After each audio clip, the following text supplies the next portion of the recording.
চতুর্থ শ্রেণী বাংলা পাঠ ১৬ সোনার থালা। দেখো এই বৃদ্ধ মহিলাটি এই লোকটির কাছে একটি সোনার থালা বিক্রি করছেন। অনেক দিন আগের কথা, এক দেশে সেরিবান নামে এক ফেরিওয়ালা থাকতেন। তিনি কখনো লোভ করতেন না। সেখানে শেরিবা নামে আরও একজন ফেরিওয়ালা থাকতেন। শেরিবা ছিলেন খুব লোভী। একবার শেরিবান আর শেরিবা অন্ধপুর নগরে বাণিজ্য করতে গেলেন।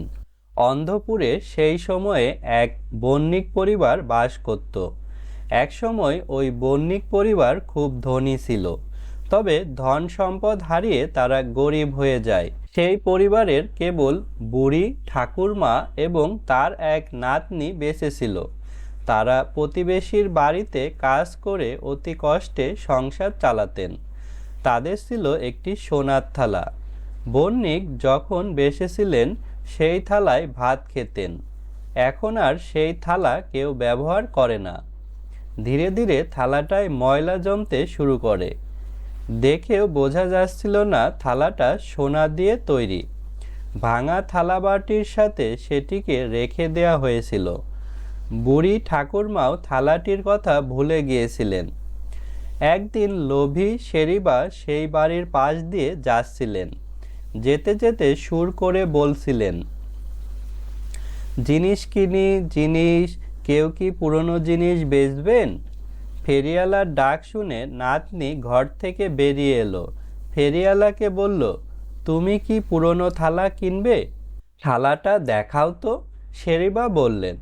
নাতনি সোনার থালাটি বের করে আনলো। তারপর ঠাকুরমাকে বলল, ও ঠাকুরমা, এটা তো কোনো কাজে আসে না, এটা বিক্রি করে দিই। ঠাকুরমা বললেন, এটা বিক্রি করে কি করবে? নাতনি ছিল গয়না কেনার শখ। সে বলল, আমাকে গয়না কিনে দিও।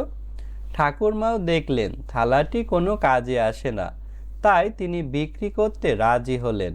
ফেরিওয়ালাকে বললেন, এই থালার বদলে আমাদের কত টাকা দিতে পারবেন? শেরিবা থালাটা উল্টে পাল্টে দেখলেন। তার মনে হলো এটি সোনার, তাই তিনি সুই দিয়ে থালার পিছনে দাগ দিলেন। নিশ্চিত হলেন থালাটি আসলেই সোনার। তিনি ভাবলেন তাদের ঠকিয়ে এটি নিতে হবে, তাই বললেন, এর আবার দাম কি?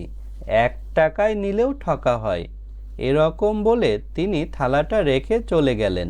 একটু পরেই সেই বাড়ির পাশ দিয়ে শেরিবান যাচ্ছিলেন।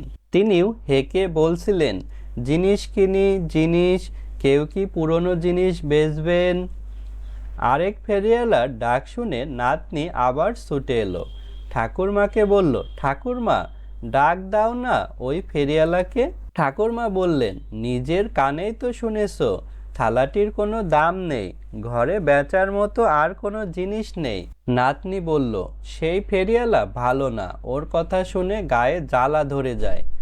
ওই ফেরিওয়ালার ডাক কত মিষ্টি, উনি বোধহয় থালাটা নিতে রাজি হবেন। একবার দেখি না। ঠাকুরমা শেরিবানকে ডাকলেন, তারপর থালাটা তার হাতে দিলেন। শেরিবান দেখেই বুঝলেন থালাটা সোনার। তিনি বললেন, মা, এই থালার দাম 1,00,000 টাকা, আমার কাছে তো এত টাকা নেই।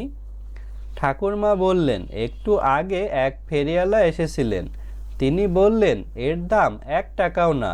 বোধহয় আপনার পুণ্যের কারণে থালাটা সোনার হয়ে গেছে। আমরা এটা আপনাকেই দেব, তার বদলে আপনি যা ইচ্ছা দিন। শেরিবান তাদের 1000 টাকা দিলেন।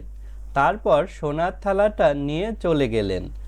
খানিক বাদে লোভী শেরিবা আবার বণিকের বাড়িতে এলেন। তিনি বললেন, থালাটা দাও তো। যেতে যেতে ভাবলাম কিছু টাকা দিয়ে এটা নিয়ে যাই, সেজন্য আবার এলাম।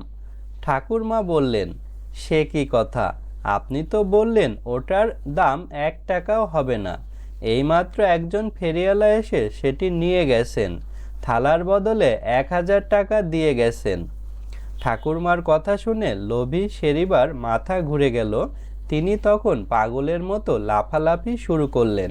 জিনিসপত্র সব ছুঁড়ে ফেলে হাই হাই করতে লাগলেন। গল্পটি এখানেই সমাপ্ত। চতুর্থ শ্রেণীর অন্য গল্পগুলো আমাদের চ্যানেলে আপলোড করা হয়েছে, তাই চ্যানেলটি সাবস্ক্রাইব করে সঙ্গেই থেকো।